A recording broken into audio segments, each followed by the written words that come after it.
Salut à tous et bienvenue sur Amaria. Aujourd'hui, on parle d'un sujet qui me tient vraiment à cœur. Parce que je les ai faites, ces erreurs, toutes, sans exception. Quand on commence l'équitation, on est tellement concentré sur le fait de ne pas tomber, pas avoir l'air ridicule, de suivre les consignes, qu'on passe à côté de plein de choses essentielles. Et le problème, c'est que personne ne te les explique vraiment. On te dit, mets tes talons en bas, tiens tes rênes, mais on te dit même pas pourquoi. Et surtout, on ne dit pas ce que ça provoque chez le cheval quand tu fais l'inverse. Alors aujourd'hui, je t'en parle franchement, sans jugement, parce que ces erreurs, elles sont normales. Elles font partie du chemin, mais en prendre conscience, ça change tout.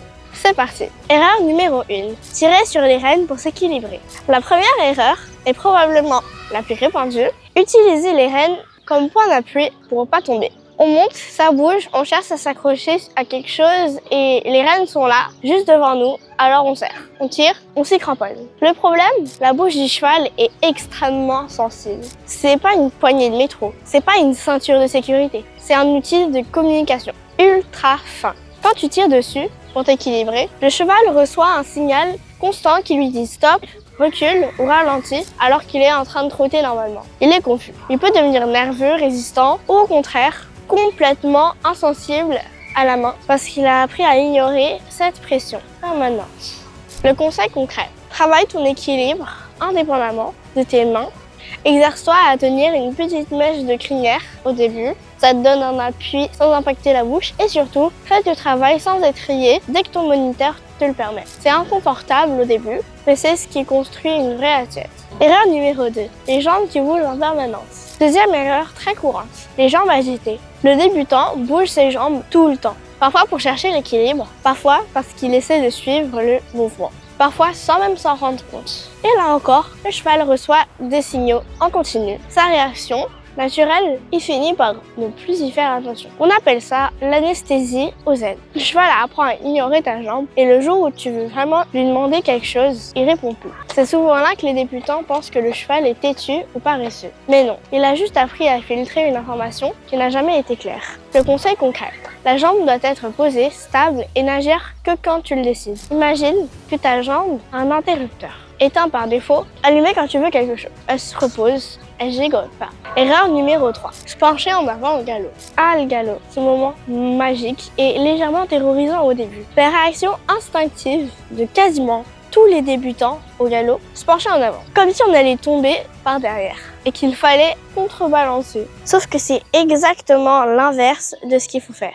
Quand tu te penches en avant, ton poids bascule sur les épaules du cheval. Tu perturbes son équilibre, tu l'incites à accélérer encore plus parce que ton centre de gravité est en avant et toi tu te retrouves encore moins stable, donc tu t'accroches aux rênes et on revient à l'erreur numéro 1. Ce qu'il faut faire à la place, s'asseoir, vraiment s'asseoir, grandir dans ses étriers, ouvrir la poitrine, regarder loin, le galop se suit avec les hanches et le bas du dos, pas avec le buste. Plus tu t'installes dans le mouvement, plus il devient fluide et agréable. Je sais, c'est plus facile à dire qu'à faire au début, mais dès que tu écoutes, tu comprends pourquoi on est accro à cette allure. Erreur numéro 4. Regarder vers le bas. Quatrième erreur. Les yeux rivés sur la tête du cheval ou pire, sur les oreilles. C'est humain, on surveille, on essaie de comprendre ce qui se passe juste devant soi, mais en équitation, le regard ça dirige. Où tu regardes, ton corps suit. Et si ton corps suit, le cheval suit. Donc, si tu regardes en bas, tu vas inconsciemment te voûter, faire ton équilibre vers l'avant et donner une direction floue à ton cheval. Le conseil concret, regarde toujours là où tu veux aller. Dans une carrière, choisis un point fixe au loin et dirige-toi vers lui. Ça paraît bête, mais c'est transformateur. Et en plus, ça t'aide à anticiper les virages, les transitions, tout. Erreur numéro 5. Serrer les genoux et décoller les fesses. Cinquième erreur, souvent liée à la peur ou au manque de confiance. Serrer les genoux. Quand on a peur, on serre. C'est instinctif. Mais serrer les genoux, ça fait l'effet d'un levier. Tes fesses décollent de la selle, tu perds le contact avec le dos du cheval et paradoxalement, tu deviens encore moins stable. C'est le comble. Tu serres pour te sentir plus en sécurité et ça te rend plus vulnérable. Il faut travailler. Le contact doit venir de l'intérieur de la cuisse et du mollet, pas du genou. Le genou, lui, doit rester souple, comme un amortisseur. Et les fesses doivent rester en contact permanent avec la selle, pas bondir dessus à chaque foulée. Erreur numéro 6. Vouloir aller trop vite dans la progression.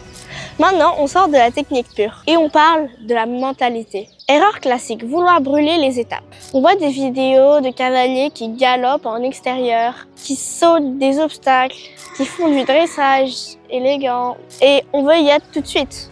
Alors on pousse, on s'impatiente et on se compare. Et parfois on prend des risques avant d'en avoir les bases. La vérité, les meilleurs cavalières et cavaliers que j'ai rencontrés sont ceux qui ont pris le temps de bien faire les choses, qui ont trotté des heures avant de galoper, qui ont travaillé leur équilibre avant de sauter. Les bases, c'est ce qui te permet d'aller loin, pas de les sauter. Le conseil, fais confiance au processus et surtout fais confiance à ton moniteur quand il te dit que tu n'es pas encore prêt ou prête. Ce n'est pas pour te freiner, c'est pour te protéger, toi et le cheval. Erreur numéro 7.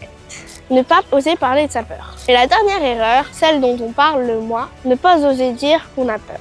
L'équitation, c'est un sport de confiance. Et la peur, c'est normal. On est sur un animal de 500 kg qui a ses propres réactions, sa propre sensibilité, ses propres mauvais jours. Mais beaucoup de débutants, et je me suis reconnue là-dedans, n'osent pas dire qu'ils ont peur. Par honte, par peur de jugement, parce qu'on pense que les autres n'ont pas peur.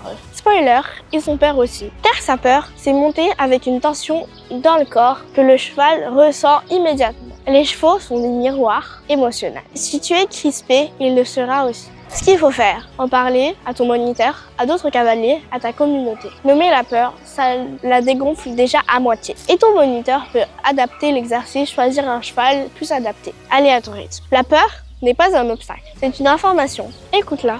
Conclusion. Voilà les 7 erreurs les plus courantes que je vois et que j'ai vécues. Et je veux finir sur quelque chose d'important. Ces erreurs ne font pas de toi un mauvais cavalier. Elles font de toi un cavalier qui apprend.